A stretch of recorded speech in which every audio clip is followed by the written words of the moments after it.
warahmatullahi wabarakatuh. Sebelumnya perkenalkan nama saya Waude Intan dengan NIM 23650060. Pada video kali ini saya akan mereview materi yang ke-6 yang berjudul Mekanisme Pembuktian Perkara Cybercrime. Yang pertama di sini ada pendahuluan dan dasar hukum. Adapun capaian pembelajaran yang mencakup pemahaman sistem pembuktian pidana, perbedaan alat bukti konvensional versus elektronik, serta tantangan pembuktian cybercrime.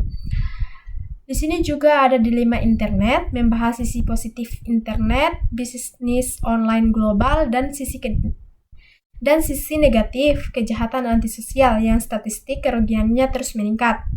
Undang-Undang IT sebagai payung hukum menjelaskan Undang-Undang Nomor 11 Tahun 2008 sebagai dasar hukum pertama di Indonesia yang mengatur transaksi elektronik dan tindak pidana cyber dengan merujuk pada standar internasional atau UNCITRAL dan Convention on Cybercrime.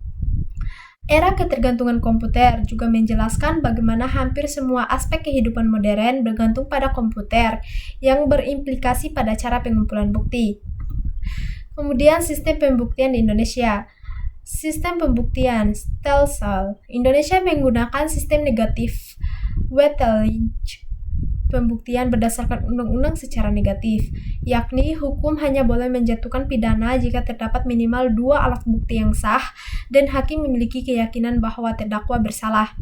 Selanjutnya alat bukti sah pasal 184 KUHP meliputi keterangan saksi, keterangan ahli, surat petunjuk, dan keterangan terdakwa. Alat bukti elektronik dalam Undang-Undang ITE.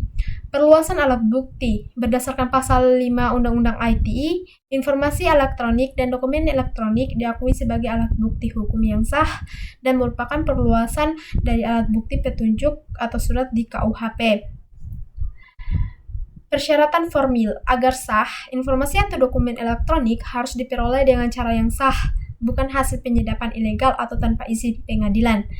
Persyaratan material menekankan pada aspek integritas atau tidak berubah, otentisitas atau keaslian sumber, dan dapat diakses untuk diperiksa kembali. Pengecualiannya terdapat alat bukti elektronik tidak berlaku untuk surat yang menurut undang-undang harus dibuat dalam bentuk tertulis atau akta notaris atau akta PPAT. Selanjutnya, digital forensik dan tantangan.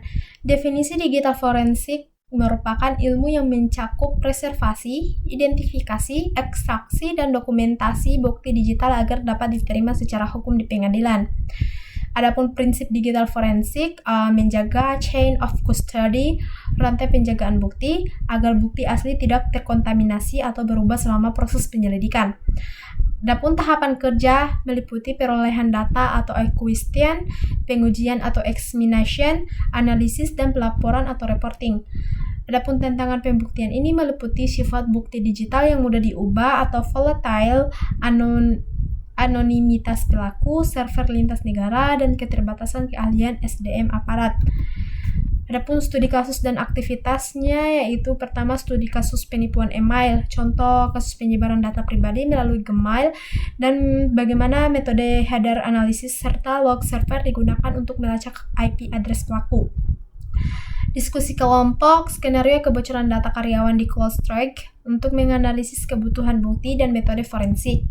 Aktivitas simulasi. Simulasi investigasi hacking website yang mencakup preservasi bukti dengan hash malware dan write blocker. Rangkumannya di sini menekankan bahwa integritas bukti adalah kunci utama dalam keberhasilan penuntutan perkara cybercrime. Adapun penjelasan dari saya, apabila ada kekurangan dan kesalahan, saya mohon maaf. Wabillahi taufiq wal hidayah. Wassalamualaikum warahmatullahi wabarakatuh.